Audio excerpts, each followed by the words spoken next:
খবর আবার হাইকোর্ট চত্বর থেকে, তার কারণ শুভেন্দু অধিকারী কি পর্যবেক্ষণ বিচারপতি। দর্শক দেখতে পাচ্ছেন শুভেন্দু অধিকারীর হাইকোর্টে শাস্তি হওয়ার পর তাকে পুলিশ টেনে নিয়ে যাচ্ছে কারাগারে। কলকাতা হাইকোর্টের আইনজীবী বলছে এরকম অজস্র আইন আছে। এদিকে আজ কলকাতা হাইকোর্টে শুভেন্দু অধিকারীর ভয়াবহ শাস্তি হয়।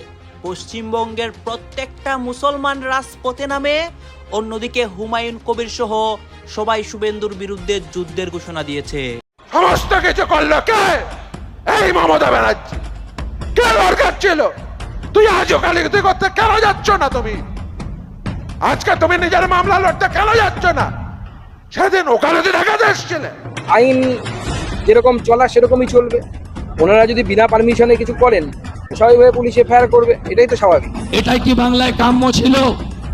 হসপিটালগুলোতে বেহাল অবস্থা, রোগী শুয়ে আছে, তার সঙ্গে কত প্রাণীও শুয়ে আছে। পশ্চিমবঙ্গের রাজনীতিতে এখন একটি নাম ঘিরে সবচেয়ে বেশি আলোচনা এবং তোলপাড় চলছে, আর তিনি হলেন মুর্শিদাবাদের নওদার দাপুটে তৃণমূল বিধায়ক হুমায়ুন কবির। নওদার বিধায়ক হুমায়ুন কবিরের উস্কানিমূলক মন্তব্য, সোমবারে তার বিরুদ্ধে হুঁশিয়ারি, আর আজকেই অ্যাকশন।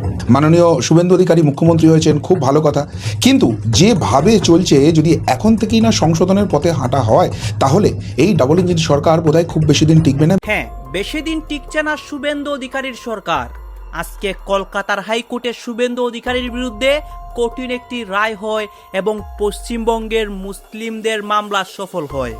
দর্শক শ্রোতা, আপনারা দেখেছেন হুমায়ুন কবির প্রথম থেকেই শুভেন্দু অধিকারীর বিরুদ্ধে অ্যাকশন নিচ্ছে। এখন হুমায়ুন কবিরের বিরুদ্ধেও মামলা হয় এবং এই ঘটনাকে কেন্দ্র করে পশ্চিমবঙ্গের মধ্যে একটা তুলপাড় পরিস্থিতি হয়। গোপনে প্রকাশ্যে অসংখ্য ঘটনা ঘটছে। সবকিছু আপনাদের সামনে তুলে ধরবো। এই শুভেন্দু অধিকারীর হাইকোর্টের অবস্থা, অন্যদিকে পশ্চিমবঙ্গের অবস্থা। আসুন আমরা কথা বাড়াচ্ছি না, আমরা সরাসরি ভিডিওর মূল আলোচনায় চলে যাচ্ছি। সমস্ত কিছু করলো কে? এই মমতা ব্যানার্জি। কে দরকার ছিল? তুই আজও কালিগতি করতে কেন যাচ্ছ না? তুমি আজকে তুমি নিজের মামলা লড়তে কেন যাচ্ছ না? সেদিন ওকালতি দেখাতে এসেছিলে। এই মানুষগুলোকে, লাখো লাখো মানুষগুলোকে বিপদে ফেলে আজকে তুমি বাড়িতে চুপচাপ বসে আছো।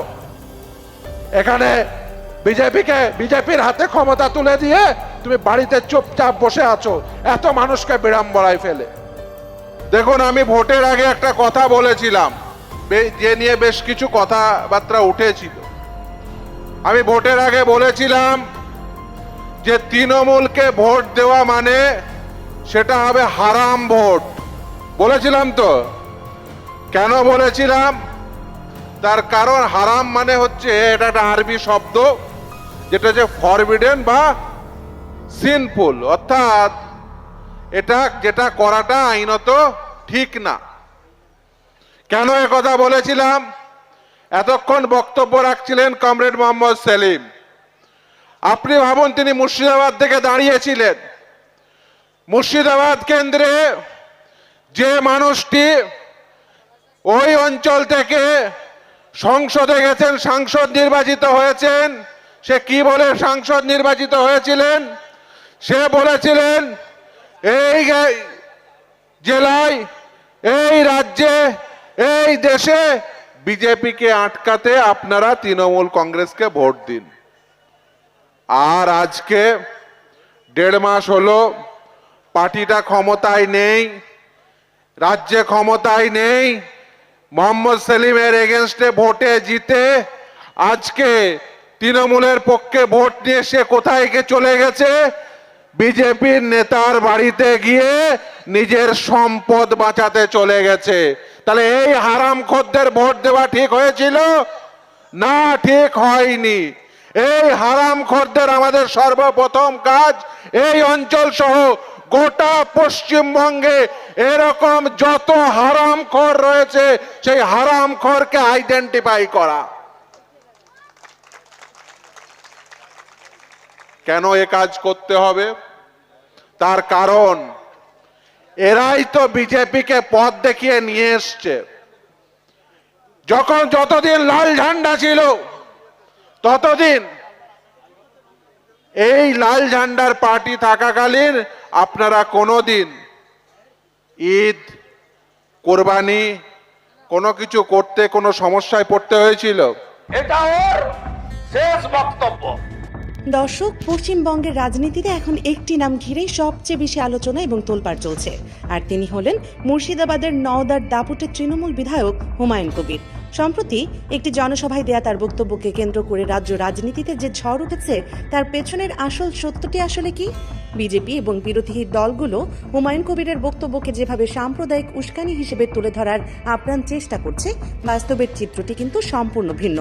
একটি রাজনৈতিক দল যখন ভোটে হেরে যাওয়ার পরও জোর জবরদস্তি করে সাধারণ মানুষের ওপর আধিপত্য বিস্তারের চেষ্টা করে, তখন একজন জনপ্রতিনিধি হিসেবে সাধারণ মানুষকে রক্ষা করার দায়িত্ব কার কাঁধে বর্তায়? শুভেন্দু অধিকারী ফাঁকা ঢোল বাজাচ্ছে। আমি বলছি, আপনি যত খুশি সরকারের সমালোচনা করুন, সরকারের দুর্বল জায়গাটা গঠনমূলকভাবে বিরোধিতা করুন। ঠিক এই দায়িত্ববোধ এবং অন্যায়ের বিরুদ্ধে প্রতিবাদ করতে গিয়েই হুমায়ুন কবির এমন এক কড়া রাজনৈতিক হুঙ্কার দিয়েছেন যা আজ বিজেপির রাতের ঘুম হারাম করে দিয়েছে। মুর্শিদাবাদের রেজিন নগরের কাশীপুরে আয়োজিত সেই জনসভায় হুমায়ুন কবির মূলত এলাকার মানুষের উপর চলা রাজনৈতিক জুলুমের বিরুদ্ধেই সরব হয়েছিলেন। সদ্য সমাপ্ত নির্বাচনে ওই এলাকায় বিজেপি পরাজিত হওয়ার পরও তাদের কয়েকজন স্থানীয় নেতা পেশি শক্তি দেখিয়ে এলাকায় ভীতি ও প্রভাব বিস্তারের চেষ্টা করছিলেন। সাধারণ মানুষ যখন এই রাজনৈতিক আগ্রাসনের শিকার, তখন তাদের মনোবল বাড়াতে এবং দলের কর্মীদের পাশে দাঁড়াতেই হুমায়ুন কবির বলেছিলেন যে তিনি প্রয়োজনে লাখ লাখ মুসলিমকে নিয়ে রাস্তায় নামবেন এবং সেই গণতান্ত্রিক আন্দোলনের নেতৃত্ব তিনি নিজেই দেবেন। রাজনীতিতে কর্মীদের চাঙ্গা করতে অনেক সময় রূপক অর্থে বা কড়া ভাষায় অনেক হুঙ্কার দেওয়া হয়, যাকে বিরোধীরা এখন হাড়গোড় ভাঙার হুমকি হিসেবে প্রচার করে ফায়দা লোটার চেষ্টা করছে। আমি যেদিন ময়দানে মুসলমানদের নিয়ে নেমে যাব না, সেদিন এমন ছাতা বাঁধা মাছ শুরু করব যে আপনাদের পতাকা বহন করার লোক থাকবে না। হুমায়ুন কবিরের এই বক্তব্য কোনোভাবেই নির্দিষ্ট কোনো ধর্মের বিরুদ্ধে ছিল না, বরং এটি ছিল সেই সব রাজনৈতিক গুন্ডাদের প্রতি একটি কড়া সতর্কবার্তা যারা ভোটের রায়কে অপমান করে এলাকায় অশান্তি তৈরি করতে চায়। তিনি স্পষ্ট বুঝিয়ে দিয়েছেন যে সাধারণ মানুষের গায়ে হাত তুললে তিনি চুপ করে বসে থাকবেন না। কিন্তু হুমায়ুন কবিরের এই সাহসী এবং প্রতিবাদী কণ্ঠস্বরকে কিছুতেই মেনে নিতে পারছে না রাজ্যের প্রধান বিরোধী দল বিজেপি। সোমবার পশ্চিমবঙ্গ বিধানসভার অধিবেশনে এই ইস্যুটিকে হাতিয়ার করে রীতিমতো রাজনৈতিক ফায়দা লোটার চেষ্টা করেছেন বিজেপি বিধায়ক উৎপল ব্রহ্মচারী এবং রাজ্যের বিরোধী দলনেতা শুভেন্দু অধিকারী। বিধানসভার মতে একটি পবিত্র গণতান্ত্রিক ফ্লোরে দাঁড়িয়ে শুভেন্দু অধিকারী হুমায়ুন কবিরের বক্তব্যের খণ্ডিত অংশ পড়ে শোনান এবং তাকে সরাসরি হুমকি দিয়ে বলেন এটাই নাকি তার শেষ বক্তব্য। একজন নির্বাচিত জনপ্রতিনিধিকে বিধানসভায় দাঁড়িয়ে বিরোধী দলনেতার এমন সরাসরি হুমকি দেয়া কতটা গণতান্ত্রিক তা নিয়ে ইতিমধ্যেই রাজনৈতিক মহলে প্রশ্ন উঠতে শুরু করেছে। শুভেন্দু অধিকারী অভিযোগ করেছেন যে রেজিনগর ও ভারতপুর এলাকার রাজনৈতিক আধিপত্য শক্ত করতে এবং ৭২% মুসলিম ভোট ব্যাংককে নিজেদের দিকে টানতেই হুমায়ুন কবির এমন বক্তব্য দিচ্ছেন। কিন্তু রাজনৈতিক বিশ্লেষকরা মনে করছেন মুর্শিদাবাদের মতো সংখ্যালঘু অধ্যুষিত জেলায় যখন বিজেপি তাদের রাজনৈতিক জমি তৈরি করতে ব্যর্থ হচ্ছে, তখনই তারা হুমায়ুন কবিরের মতো দাপুটে এবং জনপ্রিয় নেতার টার্গেট করে তাদের কণ্ঠস্বর রোধ করার চেষ্টা করছে। এই রাজ্যে ডবল ইঞ্জিন সরকার হয়ে গেছে, সে তো ঠিকই আছে। মাননীয় শুভেন্দু অধিকারী মুখ্যমন্ত্রী হয়েছেন, খুব ভালো কথা। কিন্তু যেভাবে চলছে, যদি এখন থেকেই না সংশোধনের পথে হাঁটা হয়, তাহলে এই ডাবল ইঞ্জিন সরকার বোধহয় খুব বেশি দিন টিকবে না, এবং যেটা আমাদের জন্য সার্বিকভাবে খারাপ হবে। এবং এই কথা বলার পর অনেকেই যারা সদ্য বিজেপি হয়েছেন, যারা ছদ্ম বিজেপি রয়েছেন, তারা একদম হে হে রে রে করে আমাকে তেড়ে উঠেছিলেন।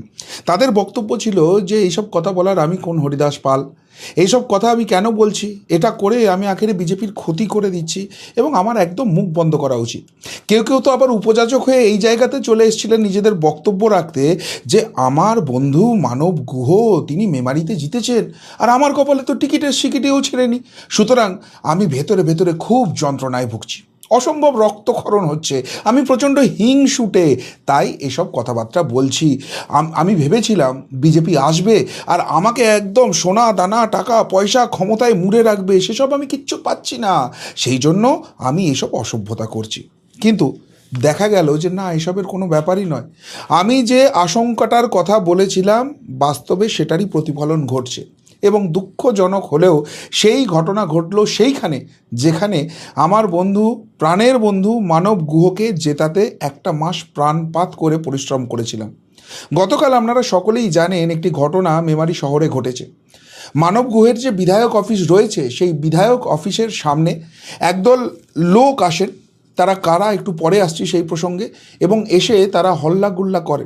তারা একজন বিশিষ্ট বিজেপি নেতার নামে জয়ধ্বনি করেন এবং তারপর তারা মানবগুহর যে বিধায়ক অফিস আছে সেটাকে ভাঙচুর চালান। এর ফলে আপাতত 12 জনের নামে এফআইআর হয়েছে, 3 জন তার মধ্যে অ্যারেস্টও হয়ে গেছে। কিন্তু মূল প্রশ্নটা উঠছে যে এত বড় ঘটনাটা ঘটে গেল, সেটা কি ওই হঠাৎ করে উড়ে এসে জুড়ে বসা 12 জন এসে এই সব কিছু করে দিল, নাকি এর পিছনে কোনো বড় মাথা আছে? এবং তার থেকেও যে বড় প্রশ্নটা উঠছে সেটা আরও মারাত্মক, যে কি কারণে মানবগুহর বিধায়ক অফিস, বিধায়ক কার্যালয় সেখানে ভাঙচুর চালানো হলো। যদি এই ঘটনা বুঝতে হয়, একটু ডিসক্লেমার দিয়ে রাখছি, ভিডিওটা হয়তো একটু লেংদি হবে, কিন্তু পুরো প্রসেসটা বোঝার দরকার আছে, তাহলে বুঝতে পারবেন কালকের ঘটনা কেন ঘটেছে, কারা ঘটিয়েছে এবং কোন উদ্দেশ্যে ঘটিয়েছে। এই ঘটনা বুঝতে গেলে একদম ইলেকশনের শুরুতে যেতে হবে। আমার বন্ধু মানব গুহের নাম বিজেপি প্রার্থী হিসেবে 31শে মার্চ ঘোষণা হয়। যে মুহূর্তে টিভির পর্দায় নামটা দেখলাম মন খুব খুশি। বন্ধুকে ফোন করেছিলাম, মানব আমাকে বলেছিল, শুদ্ধ তোমার সঙ্গে অনেক কথা আছে, আমি রাত্রে তোমায় কথা বলছি, এখন প্রচুর ফোন আসছে। রেজিনগর এবং নওদার বিধায়ক হুমায়ুন কবিরের সাম্প্রতিক বিতর্কিত মন্তব্যকে কেন্দ্র করে রাজ্য রাজনীতিতে তীব্র বিতর্কের সৃষ্টি হয়েছে। সোমবার বিধানসভায় এ প্রসঙ্গে মুখ্যমন্ত্রী স্পষ্ট বার্তা দিয়ে বলেন, আইন মেনে চলতে হবে এবং ভাষা এবং আচরণের সংযম রাখা প্রত্যেক জনপ্রতিনিধির দায়িত্ব।